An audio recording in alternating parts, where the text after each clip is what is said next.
Naka-heightened alert ang Philippine Ports Authority para sa mga babiyahe sa mga pantalan ngayong Semana Santa. At kaugnay niyan, makakapanayan po natin si PPA spokesperson Eunice Samonte. Magandang umaga, Eunice. Magandang umaga, Ma'am Maris, at sa lahat po ng ating mga kababayan ngayong umaga. Una sa lahat, kumusta na ang sitwasyon sa iba't ibang pantalan ngayong Martes Santo? May mga inaasahan pa ba tayo mga delays o cancellations? Yes, actually ngayong Miyerkules Santo po, inaasahan natin na mas marami pa po yung mga pasahero na ating matatanggap maya-maya lamang. At base po sa ating monitoring mula last Friday po, last week, nasa around 500,000 na po yung mga pasahero. Mas marami po yan no, sa ine-expect natin dahil ang forecast po natin nasa 2 million lamang po ngayong Semana Santa. Pero inaasahan natin na mabibreach po yung 2 million na forecast dahil Friday pa lang ngayon nasa 500,000 tayo. Ano ba ang maaaring gawin ng mga pasahero kapag halimbawa na delay o nakansela yung mga biyahe nila?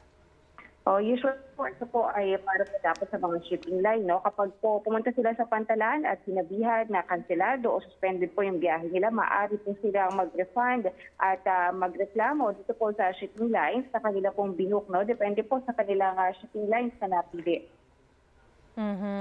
Kailan yung inaasahang peak o bugso ng mga pasahero sa mga pantalan? Ang inaasahan kasi aabot sa ilang pasahero yung babiyahe ngayong Semana Santa. Gusto nila talagang umabot sila bago mag-Biyernes Santo. Malamang ito talaga yung hinahabol nila, no? Handa ba o gaano kahanda yung Philippine Ports Authority para rito? Tama po, inaasahan talaga natin usually mamaya po hanggang Holy Wednesday yung bugos po ng mga pasahero no? Kapag po nag-half day na po sa mga pasok sa opisina. And yes, handa naman po ang Philippine Ports Authority, lalo na po nakahanda na po yung ating mga infrastruktura like yung passenger terminal building natin. In-improve na po natin yan mula Luzon, Visayas at Mindanao. At pinuksan na po natin yung ilang mga extension po ng terminal building natin para masiguro na conveniente po ang kanilang stay dito po sa ating mga pantalan. Alright, sa susunod na linggo naman, of course, yung mga pabalik naman sa Metro Manila ang inaasahang daragsa sa mga pantalan. Kailan natin to inaasahan at ano ba ang plano natin para riyan? Yes, expected po natin na 300,000 passengers, no? Yung mga babalik po dito po sa Maynila, no? At saka po sa kanilang probinsya. Yan po yung ating forecast. And inaasahan po natin yan na mangyari sa Easter Sunday, pagbabalik po ng mga tao mula po sa kanilang probinsya. Kaya po ngayon, naka-full manpower po ang buong kawaling ng Philippine Ports Authority para matiyak na lahat po ay merong tao sa mga help desk sa ating mga pantalan.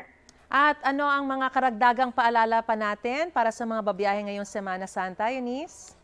Paalala na lang po no, sa ating mga kababayan na nagbabalak magbiyahe at may biyahe po ngayong Semana Santa. Magpunta po tayo sa ating mga pantalan at least 2 to 3 hours bago ang scheduled trip dahil po medyo traffic na po no, sa mga daan patungo sa pantalan at hindi po natin kontrolado yan.